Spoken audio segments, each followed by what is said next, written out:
Bismillahirrahmanirrahim. Assalamualaikum warahmatullahi wabarakatuh. Innal hamdalillah nahmaduhu wa nasta'inuhu wa nastaghfiruh wa na'udzu billahi min syururi anfusina wa min sayyiati a'malina. May yahdihillahu fala mudhillalah wa may yudlil fala hadiyalah.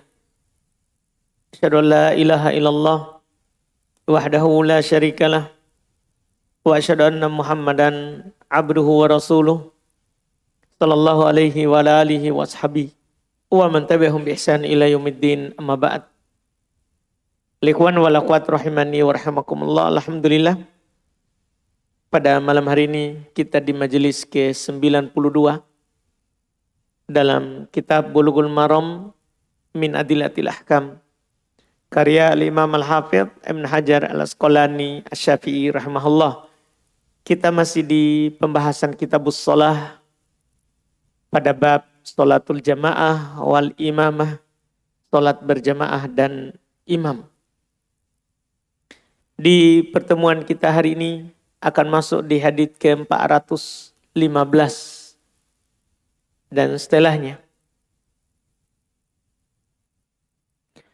Qala al-Imam Al-Hafidh Ibn Hajar rahimahullah di hadits ke-415, wa Ibnu Abbas radhiyallahu taala anhuma qala shallaitu ma'a Rasulillah sallallahu alaihi wa ala alihi wasallam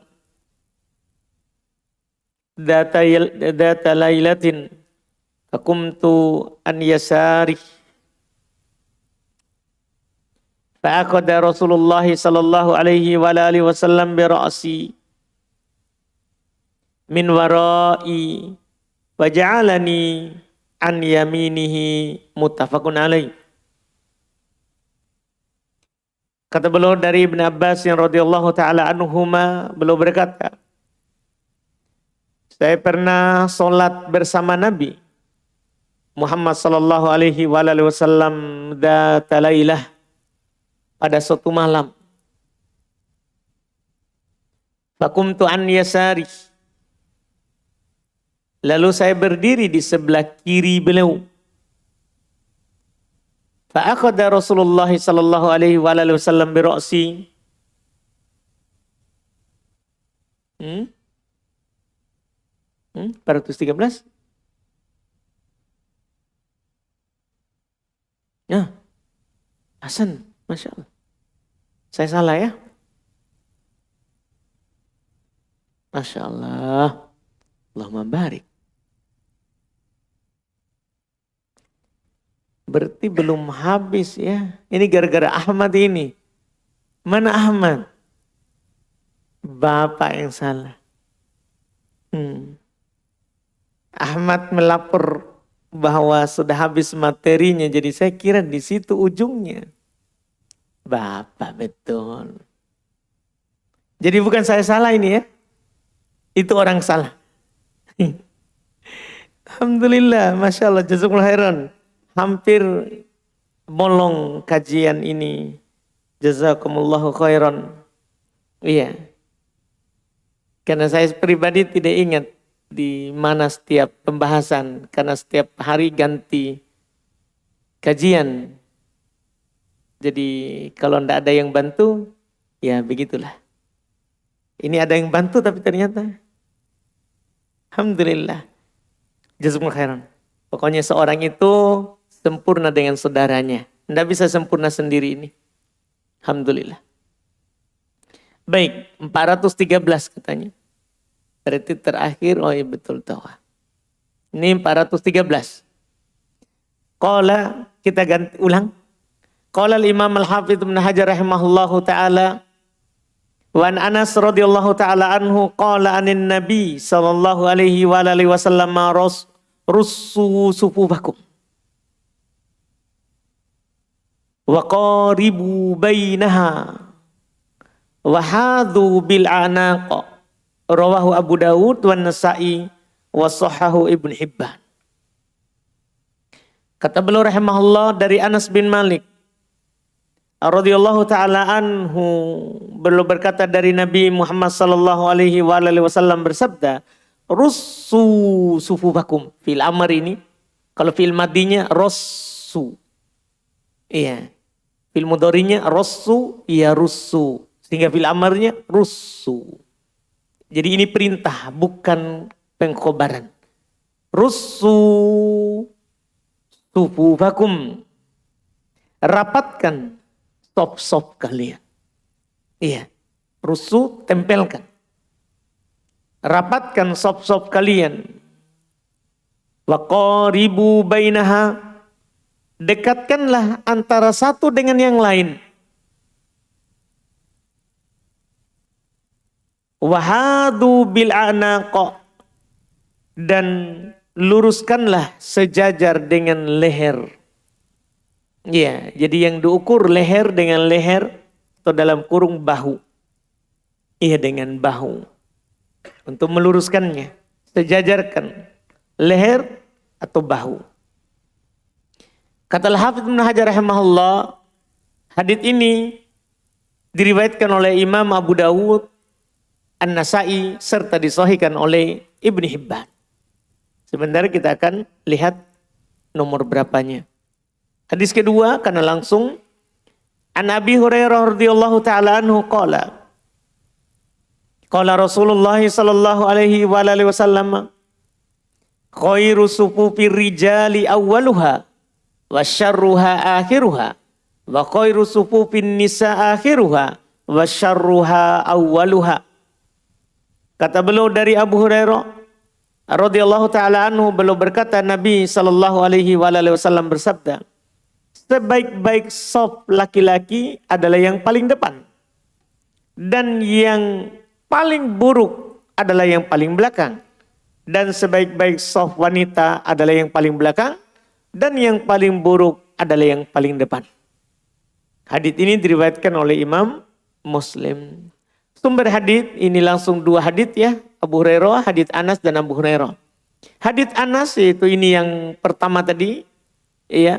Yang pertama, hadits Anas itu diriwayatkan oleh Imam Abu Dawud di Sunan Abu Dawud tentunya di nomor 667. An-Nasai di jilid 2 halaman 92 dan Ibnu Hibban karena beliau bilang disahihkan oleh Ibnu Hibban berarti ada di Ibnu Hibban. Dan Ibnu Hibban di nomor 6339. Sementara hadits Abu Hurairah itu diriwayatkan oleh Imam Muslim, ya, karena memang beliau bilang rawahu Muslim. Diriwayatkan oleh Imam Muslim. Yaitu diriwayatkan oleh ya Imam Muslim di nomor 440. Derajat hadits Anas sahih. Tentunya hadits yang pertama sahih dan hadits Abu Hurairah juga sahih, apalagi karena riwayat Imam Muslim tentunya. Fikih hadits. Fikih hadits ini sepakat tidak ada silang pendapat akan disyariatkan untuk merapatkan shaf. Ini sengaja kami tegaskan di awal. Seakan-akan rapatkan shaf itu tidak disyariatkan sehingga banyak orang tidak perhatian. Padahal di seluruh madhab fikih sepakat bahwa meluruskan shaf itu disyariatkan. Ketika sholat, ini masalah ini. Ini harus dipahami. Ternyata disepakati disyariatkan meluruskan shaf. Ia merapatkan dan meluruskan shaf. Ketika sholat berjamaah. Ini penukilan. Sekali lagi sengaja kami singgung sepakat. Karena memang tidak ada silang pendapat bahwa meluruskan dan merapatkan shaf disyariatkan. Tidak ada silang pendapat. Iya. Bahkan ada yang berpendapat wajib, bukan hanya disyariatkan, wajib meluruskannya. Iya, ini yang patut diperhatikan karena para ulama berselisih tentang hukumnya saja, apakah wajib atau sunnah. Kalau disyariatkannya disyariatkan. Mereka hanya berselisih apakah wajib atau sunnah. Mayoritas ahli fikih berpendapat merapatkan shaf hukumnya sunnah. Artinya Kalau menurut jumhur, menurut mayoritas, kalau ada orang tidak merapatkan shaf, dia tidak berdosa, cuman tidak melakukan yang disyariatkan. Iya, kan kita semua mau melakukan disyariatkan. Iya, cuman menurut mayoritas tidak wajib. Sementara sebagian ulama seperti Ibn Hazm, Ibnu Taimiyah, Ibnu Hajar, Ibnu Rajab, As-Sun'ani, Lajnah Daimah, Asy-Syaikh Utsaimin, Syekh Al-Albani rahimahumullah berpendapat merapatkan shaf adalah wajib. Jadi ini harus dilihat dan perhatikan baik-baik terkait dengan masalah merapatkan dan meluruskan shaf. Karena seseorang kalau melihat keadaan di luar sana, seakan-akan meluruskan shaf itu bukan disyariatkan. Iya. Sehingga mereka bermudahan darinya. Dan kalau kita pegang pendapat kedua, pendapat yang banyak dikuatkan oleh ulama al-muhaqqiqin, ya, seperti Ibnu Taimiyah, Ibnu Hajar, Ibnu Rajab, As-Sun'ani, Lajnah Daimah, Syekh Utsaimin, Al-Albani, itu wajib hukumnya, artinya berdosa walaupun sholatnya sah. Kalau ditanya sholatnya sah enggak orang yang tidak merapatkan dan meluruskan shaf? Sah. Cuman bagi yang berpendapat ini wajib adalah berdosa. Iya, dan ini punya kekuatan. Kalau yang mengatakan wajib ini dari sisi mana? Perhatikan ke hadits. Ini hadits Abu Daud. Yang kita tegaskan tadi di awal, russu tufufakum. Rapatkan, perintah. Hukum asal perintah adalah apa? Wajib.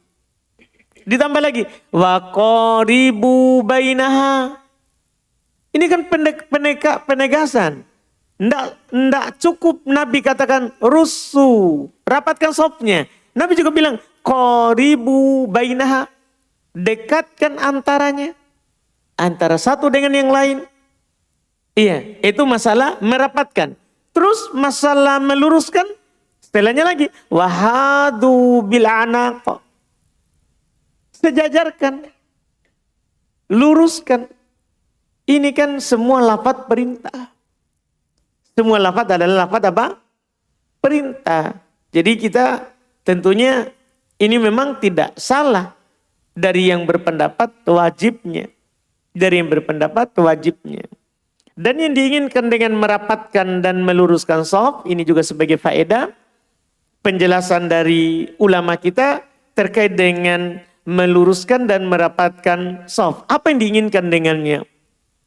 Satu, yang diinginkan dengannya adalah menyempurnakan shaf pertama sebelum shaf kedua. Itu dibilang meluruskan dan merapatkan. Karena bukan hanya merapatkan antara shaf di sampingnya, tapi juga di belakangnya.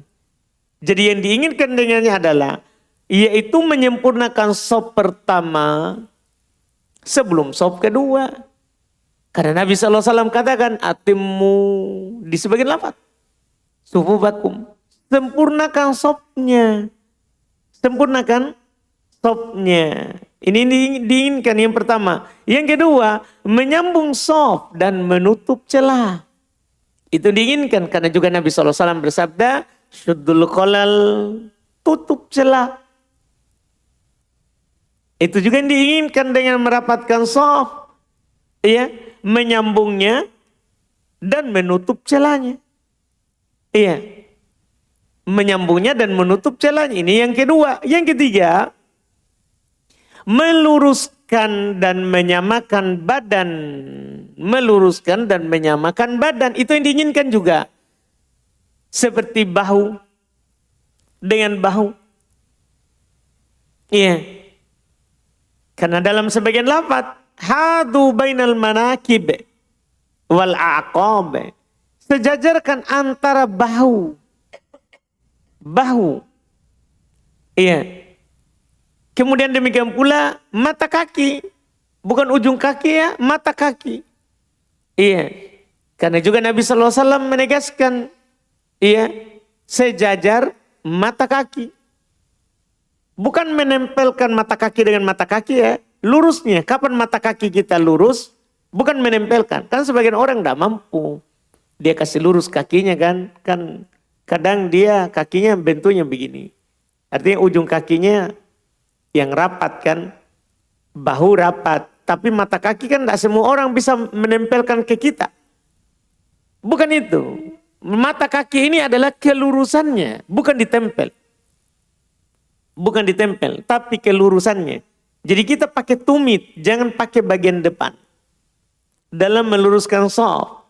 Jadi lihat garisnya itu bukan bagian depan kaki.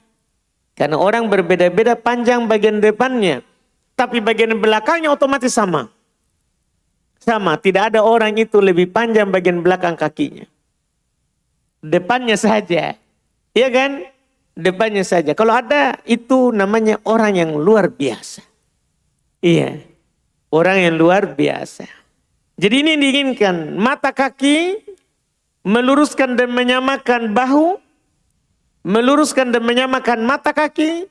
Meluruskan dan menyamakan leher. Iya. Karena yang bisa diluruskan itu saja. 3 itu. Bahu, mata kaki, leher. Itu yang bisa diluruskan. Perut susah. Gitu ya. Gimana ini? Susah lah. Susah perut. Iya, dada juga susah. Dada juga susah. Bagian depan kaki juga susah. Yang mudah adalah inilah yang disebutkan oleh para ulama kita. Bahu, mata kaki, leher. Itu bisa dikasih lurus.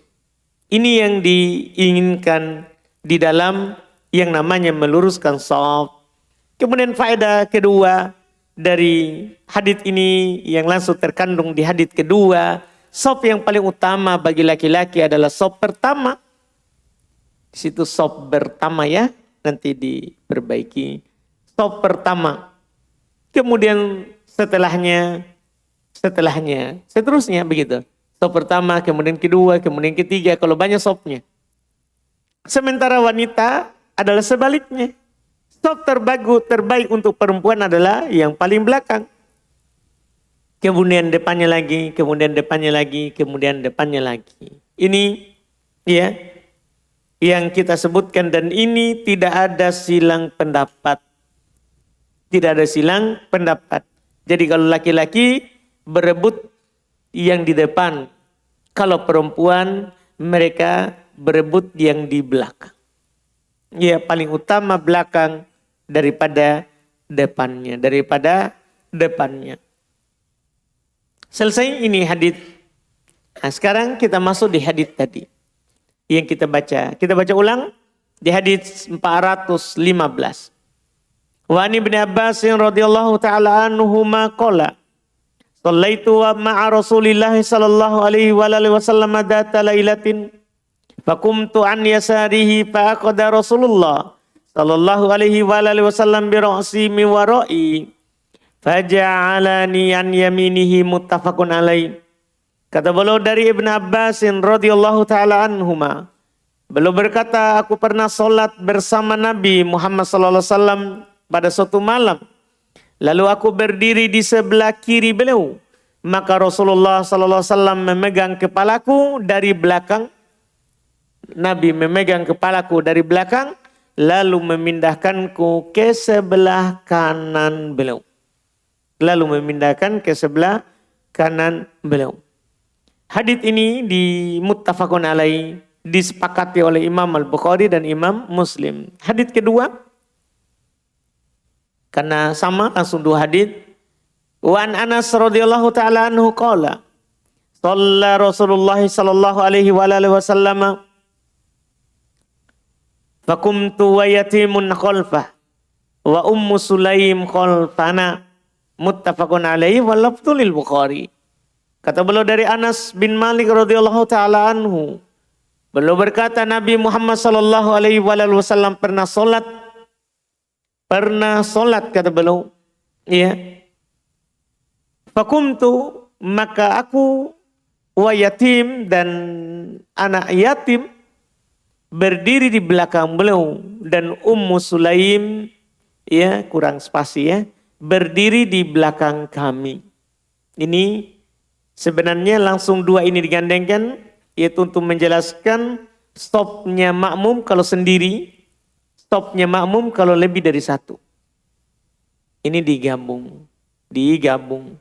Kita lihat dulu sumber hadits. Hadits Ibnu Abbas yaitu yang pertama diriwayatkan oleh Imam Al-Bukhari di nomor 698 dan Muslim di nomor 763. Sementara hadits Anas kedua diriwayatkan oleh Imam Al-Bukhari di nomor 727 dan Imam Muslim di nomor 658. Derajat hadits sahih, dua-duanya muttafaqun alaih. Dua-duanya kan diriwayatkan oleh Imam Al-Bukhari dan Imam Muslim sahih. Fikih hadits satu, tempat berdirinya makmum jika sendiri adalah di sebelah kanan sejajar dengan imam. Bukan hanya sebelah kanannya, sejajar. Lurus, tidak mundur ke belakang. Iya, di sebelah kanan, sejajar dengan imam. Dan jika lebih dari satu orang, maka di belakang imam. Ini penggabungan langsung dua hadits. Dari mana kita bisa katakan kalau sendiri sejajar? Itu tadi. Ibnu Abbas bercerita. Dia sholat di sebelah kiri. Maka Nabi menari bagian belakang kepalanya dan memindahkan ke sebelah kanan. Memindahkannya ke sebelah kanan. Dari belakang. Dipindahkan ke kanan. Adapun kalau lebih dari satu orang, hadis Anas. Beliau bilang saya dan anak yatim di belakang Nabi. Ya kan begitu. Berarti ini kan yang berapa orang? Lebih dari satu. Yaitu makmumnya 2 orang. Lebih dari satu, makmumnya 2 orang. Ini faedah pertama dan terang dalam hadis ini. 2 hadis tadi. Faedah kedua, anak kecil jika sudah berusia tamyiz, yaitu 7 tahun ke atas, sah dan terhitung dalam jamaah. Di dua-dua hadis itu begitu. Karena Ibnu Abbas, waktu Nabi masih hidup, belum balik. Karena Nabi wafat, baru sunat. Nabi wafat, Ibnu Abbas baru sunat. Iya. Jadi dia bermakmum samping Nabi. Kemudian juga ditambah tadi, Anas dan yatim. Anas dan anak yatim bersop di belakang. Seharusnya kalau hanya Anas yang besar, hanya Anas ini yang besar misalnya. Walaupun Anas juga masih kecil. Waktu Nabi berhijrah dia masih kecil. Ibunya bawa ke Nabi belum masih kecil. Iya. Ini bersop di belakang 2 orang bersama anak yatim. Ini menunjukkan anak kecil jika sudah berusia tamyiz, yaitu 7 tahun ke atas, sah dan terhitung dalam jamaah. Sah dan terhitung dalam jamaah. Dan ada pendalilan lain di sana selain hadits ini. Yaitu hadits Nabi SAW bersabda, muru auladakum bis sholah wahum bisabi'in. Suruh anak kalian untuk sholat. Ajak dia untuk sholat. Dalam keadaan usia 7 tahun. Itu kata 7 tahun itu diambil dari situ. Disuruh sholat 7 tahun itu menunjukkan sah sholatnya. Sah sholatnya. Berarti sah dia masuk dalam shaf. Sah dia berjamaah. Tidak perlu dipisahkan. Kalau usianya berapa? Sudah tamyiz, sudah 7 tahun ke atas. Sudah 7 tahun ke atas. Iya. Boleh masuk dalam shaf. Kata kita tambah itu ya, boleh masuk dalam shaf. Karena jelas Nabi memasukkannya dalam shaf. Nabi memasukkannya dalam shaf. Ini kan sebagian orang dia pisahkan. Dia kasih shaf di belakang. Kasih masuk saja dalam shaf. Karena dia terhitung dalam jamaah. Iya. Adapun anak kecil yang di bawah 7 tahun, atau belum tamyiz. Kata belum tamyiz ini bagus. Karena kadang ada anak sudah lebih 7 tahun tapi dia tidak paham apa-apa terhadap apa yang dibicarakan. Ditanya tidak tahu jawab, disuruh tidak tahu apa yang dia diperintahkan. Perlu kata tamyiz. Sudah bisa membedakan. Sudah bisa membedakan. Mana air, mana api. Iya, itu usia tamyiz. Dan ini kebanyakan yang terjadi 7 tahun ke atas. Adapun anak kecil di bawah 7 tahun atau belum tamyiz, maka tidak sah dan tidak terhitung dalam berjamaah. Tidak boleh masuk dalam shaf. Kalau ada orang bawa anak kecil di bawah 7 tahun, jangan dikasih berdiri di sampingnya. Iya, dia gendong saja. Kalau memang dia akan kemana-mana. Atau letakkan di depannya dia. Jangan di samping shaf. Karena itu memutus shaf. Dan tidak terhitung dalam jamaah. Ini semua tentunya ya berkat ilmu namanya begitu. Kita belajar jadi kita tahu. Ya anak kecil mana yang tidak terhitung, mana yang terhitung. Dia tidak boleh masuk dalam shaf. Di jemaah ikhwan ataupun akhwat, laki-laki ataupun perempuan. Iya, caranya dia gendong kalau memang dia tidak bisa disimpan. Atau dia letakkan di depannya. Dia letakkan di depannya. Itu dibolehkan. Seperti yang pernah dilakukan oleh Nabi SAW.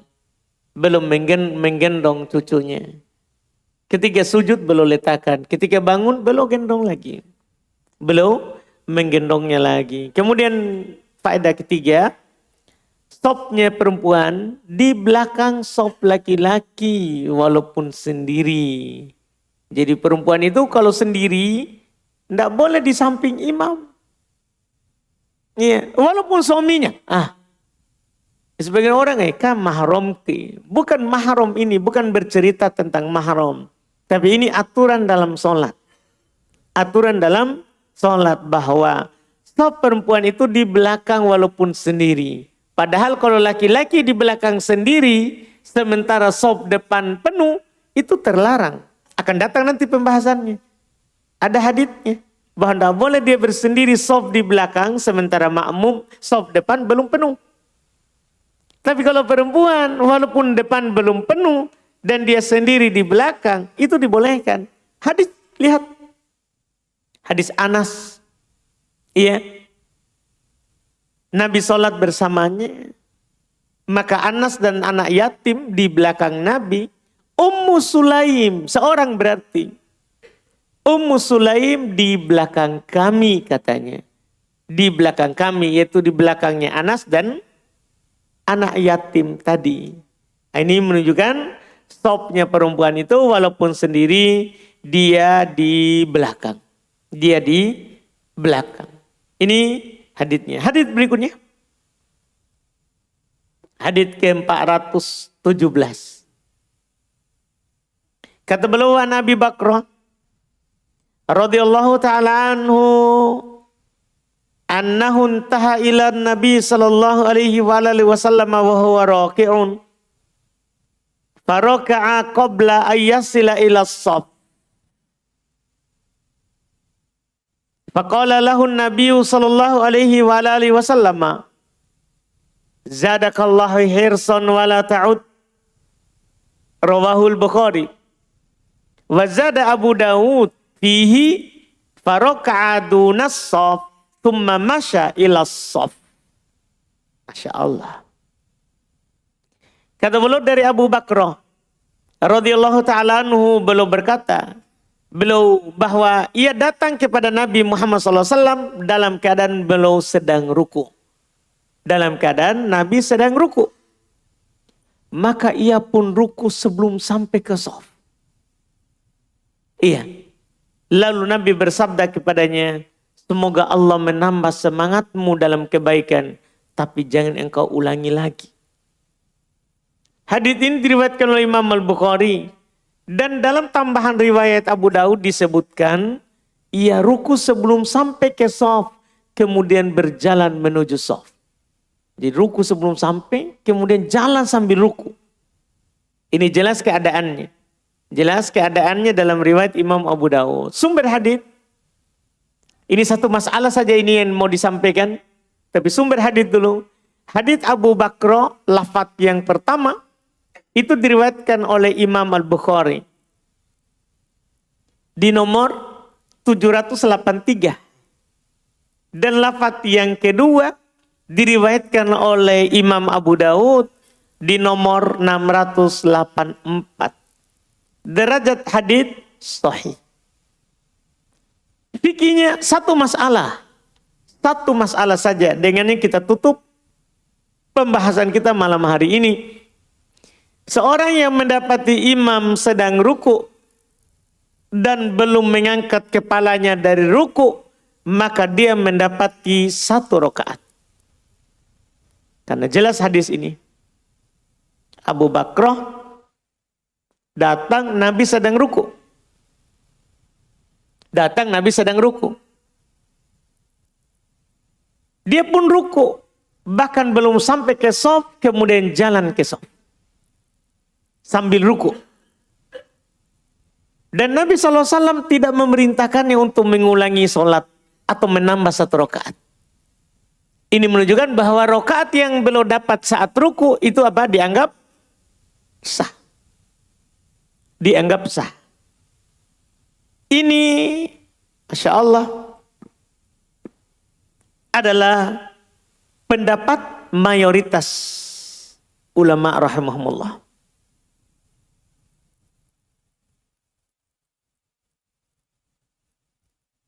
Dan hadits ini dipertentangkan oleh sebagian ulama dengan hadits yang pernah lewat bersama kita. Hadits Al-Bara' bin Azib. Hadits Ubadah bin Samit. Yang Nabi SAW bersabda, la sholata illa bi Fatihatil Kitab. Tidak ada sholat bagi orang yang tidak baca Al-Fatihah. Ini kan ruku, dapat. Sementara tidak baca Al-Fatihah pasti. Tapi dianggap dapat. Ini yang dipertentangkan dengannya. Sebagian ulama mengatakan karena hadits Ubadah bin Samit itu, orang yang dapat ruku tidak dapat 1 rakaat. Orang yang dapat ruku tidak dapat 1 rakaat, kan dia tidak baca Al-Fatihah. Sementara mayoritas ulama lain lagi, dan kebanyakan ahli hadits memilih ini, ya, termasuk Imam Syafi'i juga memilih ini dari ulama fikih, bahwa orang yang dapat ruku dapat 1 rakaat, walaupun belum dapat Al-Fatihah. Kenapa? Hadis jelas Bukhari, sahih. Iya. Adapun hadits Ubadah bin Samit yang mengatakan tidak ada solat bagi orang yang tidak baca Al-Fatihah, itu kalau dapat berdiri. Kalau dapat berdiri tidak dapat 1 rakaat, dan itu komprominya. Ini namanya khusus. Hadits Ubadah bin Samit umum. Tidak ada sholat tanpa Al-Fatihah. Kemudian dikhususkan oleh hadits Abu Bakr, riwayat Bukhari. Kalau dapat ruku, dapat. Ini kompromi 2 hadits supaya beramal dengan 2 hadits karena semua sahih. Semua sahih. Dan apa yang dikatakan oleh mayoritas ini, inilah yang benarnya. Karena telah sahih dari banyak sahabat. Bukan hanya Abu Bakr. Yang menganggap dapat ruku dapat 1 rakaat. Bukan hanya sahih dari Abu Bakr, dia juga sahih dari Ibnu Mas'ud, dia juga sahih dari Ibnu Umar, dia juga sahih dari Zaid ibnu Thabit, ya, itu telah sahih. Dan bahkan dari Abu Hurairah juga telah sahih hal tersebut, bahwa dapat ruku adalah dapat 1 rakaat.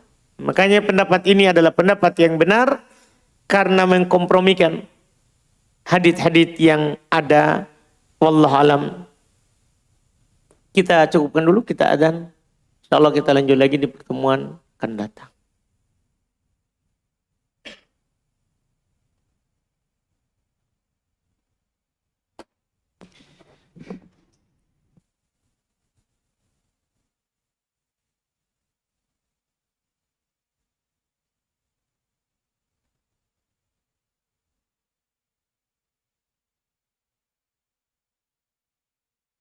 Kita baca pertanyaan masuk sini.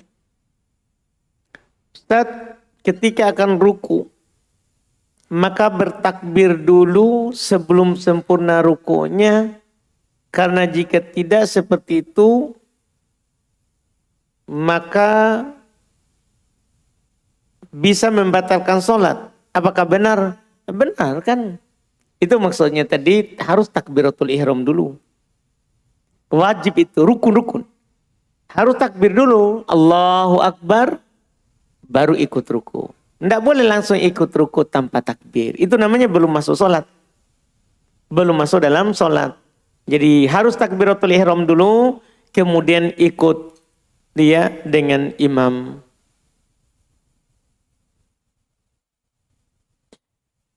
Bagaimana jika anak kecilnya belum berusia 7 tahun, namun dia diam dan tenang saat sholat, dan dikhawatirkan jika tidak di-shaf akan berkeliaran dan mengganggu orang lain.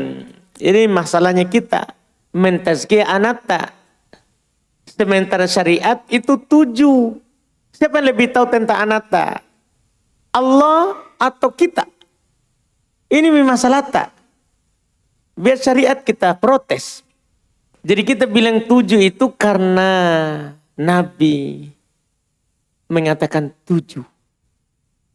Jangan mikir lagi bilang kalau anakku paham sebelum 7. Itu kan nilainya kita, bukan syariat.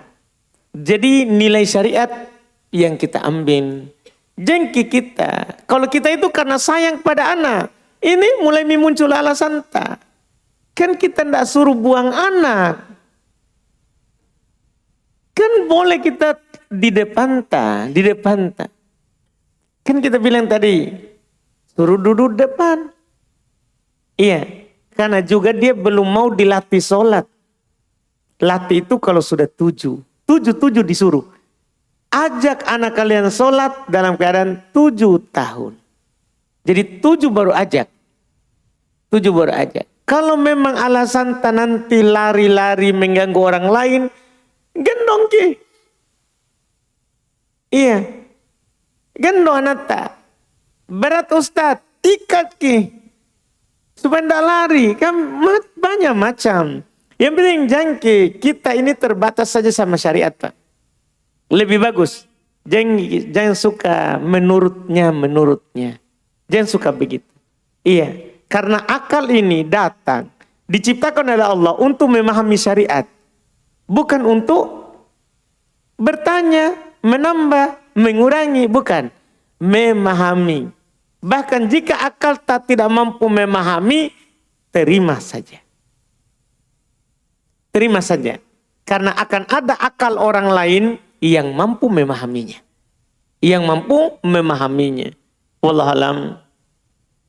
Di hadits anak kecil disuruh sholat di umur 7. Apakah artinya jika ada orang bawa anak di bawah 7 tahun untuk sholat, itu menyelisih sunnah?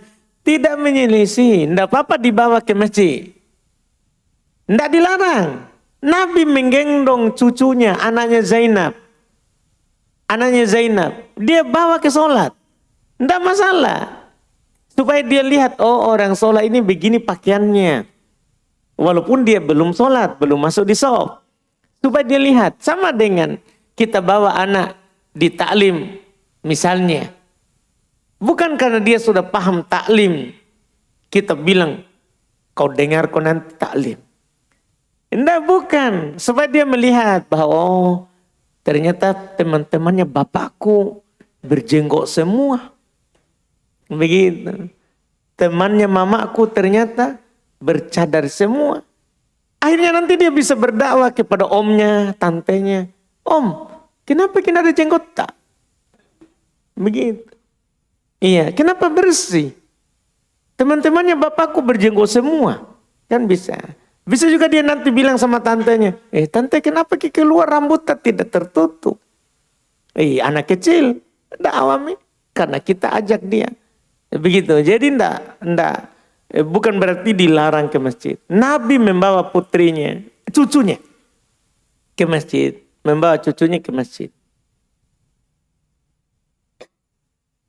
Apakah sholat tetap sah jika saat sujud jidat tertutup dengan songkok atau rambut? Sah.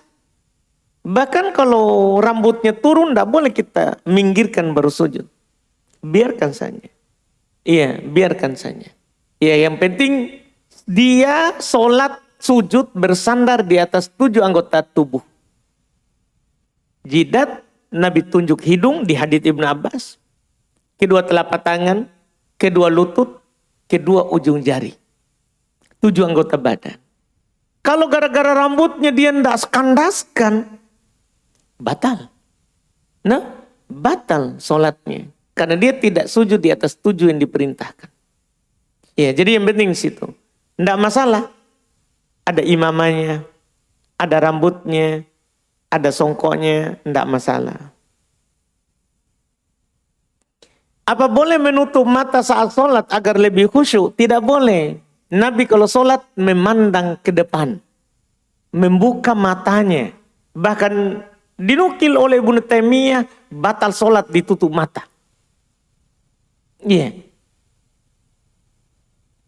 Buka matanya. Karena Nabi membuka matanya. Nabi membuka matanya. Karena khusyuk itu, iya. Atau tidak khusyuk itu bukan karena memandang ke depan. Itu karena banyaknya pikiran tak. Biar kita tutup mata. Tapi kalau pikiran tak di pasar, ya sudah. Tetap ji. Tetap kita akan pikirkan. Karena khusyuk bukan di mata, di hati. Yang membuat khusyuk itu hati. Wallahualam.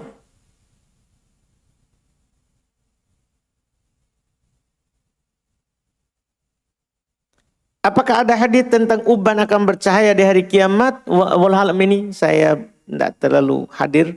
Apakah boleh mencabut uban? Tidak boleh. Kalau ini tidak boleh mencabut uban. Ya, tidak boleh mencabut uban. Iya, boleh mewarnainya.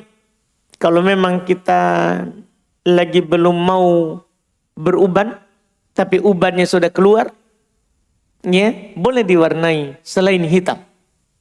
Tidak boleh hitam tapi. Jadi boleh kita warnai dengan selain hitam. Kalau mau diwarnai. Wallahualam. Tapi dicabut tidak dibolehkan.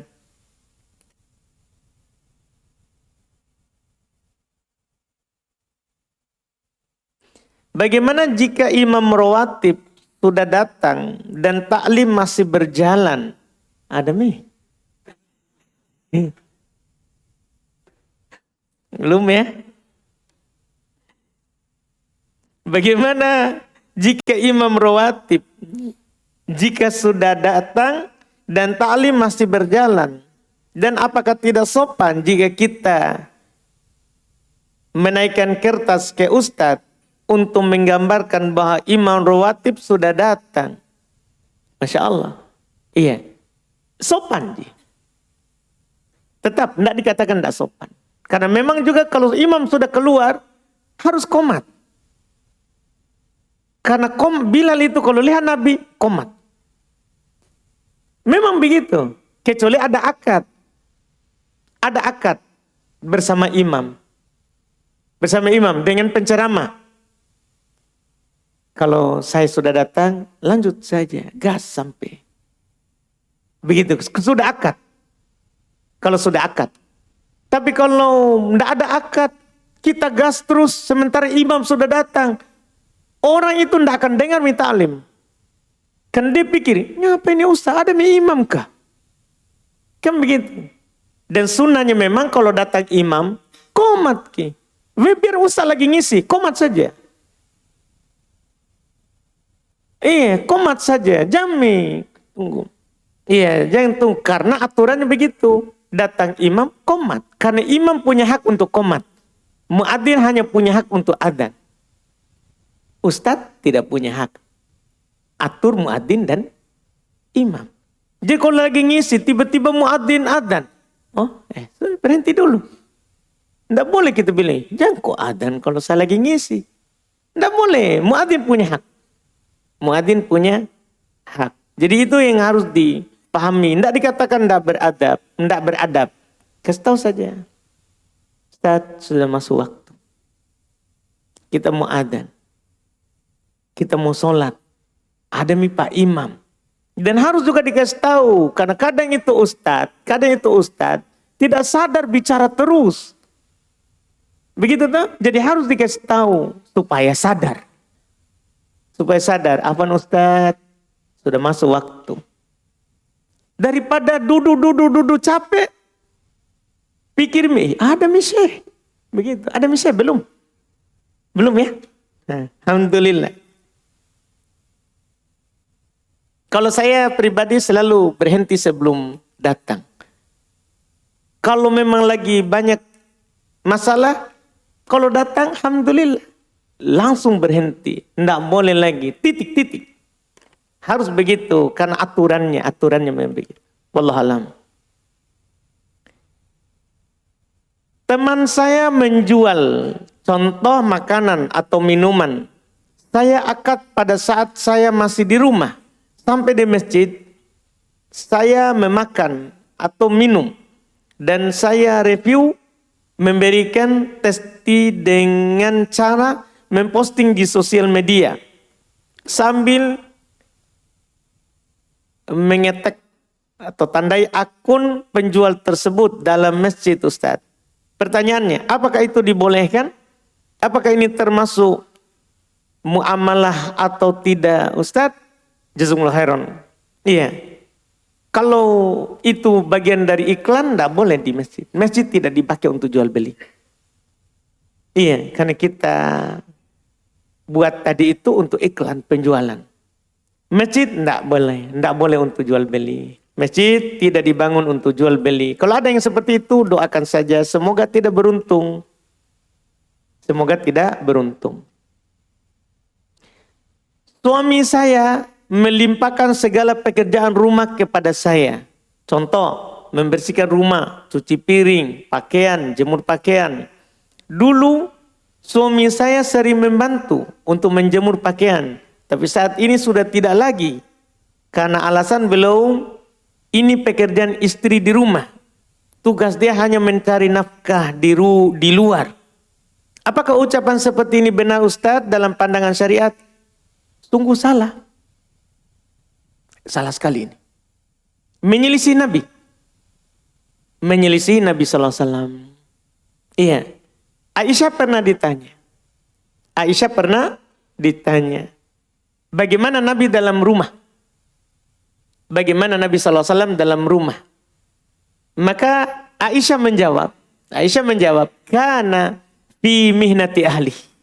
Di hadits riwayat Imam Al-Bukhari dan Imam Muslim. Iya, riwayat Imam Al-Bukhari dan Imam Muslim. Iya. Ketika beliau ditanya tentang Nabi di rumah, maka beliau menjawab kana fi mihnati ahlihi. Ini yang harus kita pahami baik-baik. Cuman saya supaya kita lebih paham, ada pernah saya dapat dari Al-Hafidz Ibnu Hajar, penulis kitab Bulughul Maram ini, faedah dari Al-Hafidz Ibnu Hajar terkait dengan hadits yang baru saja saya sampaikan tadi itu. Itu Aisyah pernah ditanya, kana fi mihnati ahli. Apa maksudnya? Yaitu beliau yakhdumu ahlah wa yakumu bi syu'uni baitihi bi nafsihi. Yaitu Nabi SAW melayani keluarganya, melayani istrinya, dan tegak melakukan urusan dalam rumah dengan dirinya. Misal seperti apa? Mereka mengatakan yukhid saubah, beliau jahit pakaiannya. Wa yuksibuna ala, menjahit sandalnya. Yusa'idu fi amalil manzil, membantu pekerjaan rumah. Yakunu fi khidmati zaujati wa ahli baiti, beliau selalu membantu melayani istrinya dan keluarganya. Apa faedahnya? Faedahnya adalah tawadhu'nya Nabi, padahal belum tinggi kedudukan. Nabi ini masih jahit pakaian. Al-Hafidz Ibnu Hajar mengatakan mengadon-adonan. Kita gimana kita? Baru ustadz tidak pernah menjemur ya. Baru ustadz. Baru ikhwah naik sedikit penghasilannya. Sombong sekali. Ini Nabi ini. Sayyidu waladi Adam. Pimpinan anak Adam. Tapi melakukan pekerjaan rumah. Melakukan pekerjaan rumah. Iya.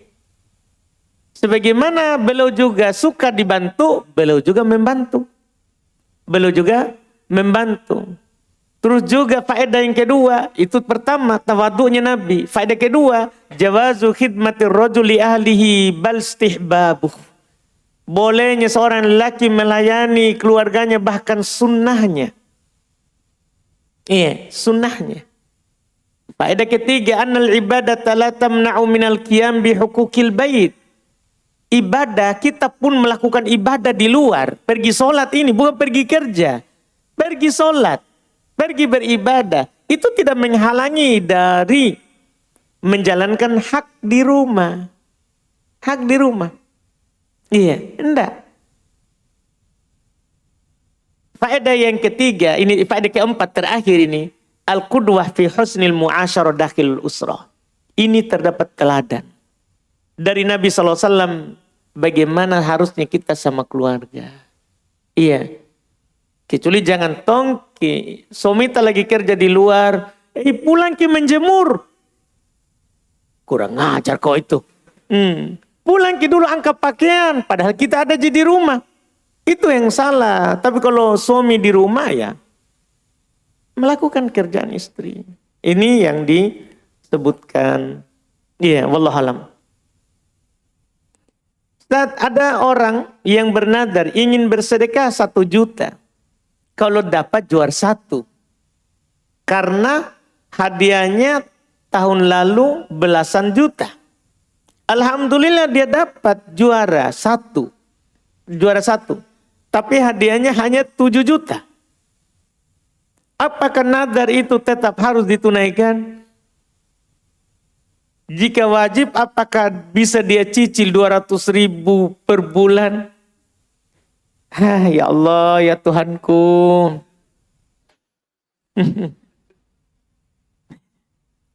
Tunggu, kalau kita pegang pendapat Ibnu Taimiyah itu lebih bagus. Kalau begini model tak. Saya pernah baca. Ibnu Taimiyah rahimahullah, beliau berpendapat bernadar itu haram. Ini kan saat saya baca itu aneh. Bahkan saya pernah berdebat dengan seorang ustadz, dosen UIN, bukan ustadz ya, ustaz. Saya ngisi di masjid awam di luar. Dia imam, saya ngisi ceramah. Sebutkan pendapat Ibnu Taimiyah, bernadar itu haram. Dia tidak terima. Dia tidak terima. Pada itu cuma menyebutkan pendapat. Bukankah nadar itu ibadah? Betul. Ibadah kalau sudah bernadar. Wajib kita tunaikan jika taat. Tapi jangan mulai bernadar. Jangan suka bernadar. Kenapa? Innama, kata Nabi ini. Innama yastakhriju minal bakhil. Nadar itu hanya mengeluarkan kita dari kekikiran. Sebenarnya kita orang pelit sekali. Ada diberi baru kita mau. Ada diberi ini, contoh ini. Contoh ini. Dia bernadar sumbang 1 juta karena ada apa? Kalau dikasih itu belasan juta. Sekarang dapat 7 juta. Bertanya. Wajibkah? Kalau wajib bisakah dicicil? Bodoh ini. Masa kita tawar-tawar? Itu aslinya kikir. Iya. Makanya berpegang dengan pendapat Ibnu Taimiyah itu sungguh bagus. Bah bernadar itu haram. Jangan bernadar. Karena begini jadinya. begini jadinya. Mudah itu ngomong, tapi kalau dapat uang, itu masalah. Iya, karena ini uang masalah. Ini uang masalah, membuat kita kikir, membuat kita menjadi penakut. Ini uang. Iya. Ini makanya nadar itu bernadar paling rendah makruh. Hukumnya itu memulainya. Tapi kalau kita sudah bernadar dan itu nadar taat, wajib kita tunaikan.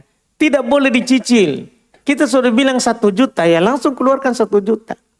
Tidak boleh dicicil-cicil lagi. Iya, langsung saja. Kan 7 juta ini saudara. Masa masih pikir lagi? Keluar 1 juta masih berapa? 6. Seberapa itu? Keluar kami cepat maki. Iya. Jangan kita tunggu-tunggu lagi. Berikutnya lagi. Ustaz, saya telah berniat berkurban dan ikut kurban 1/7.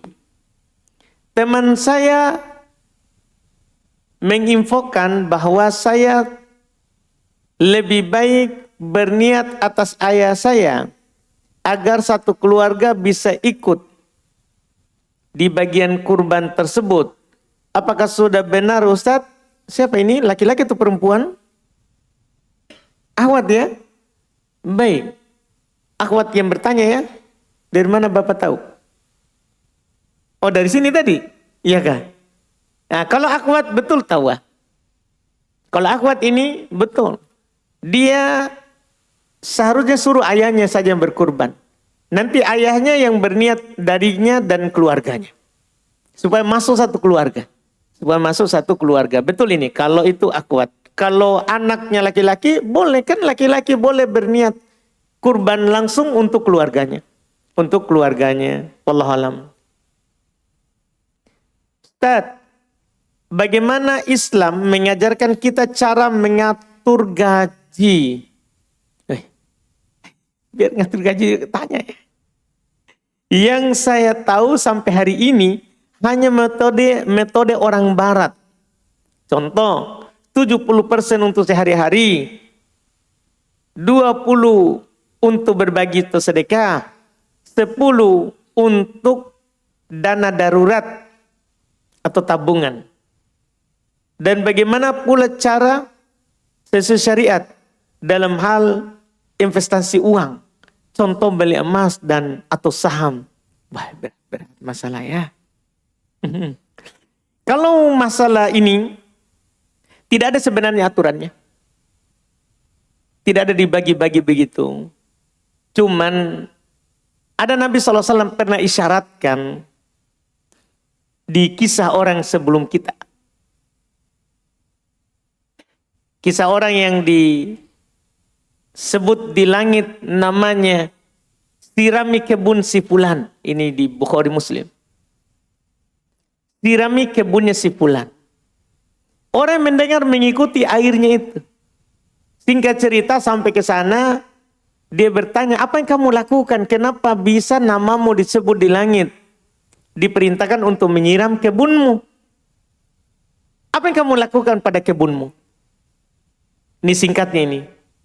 Langsung orang itu bilang, adapun kalau kamu bertanya, maka saya setiap kali keluar hasil kebunku.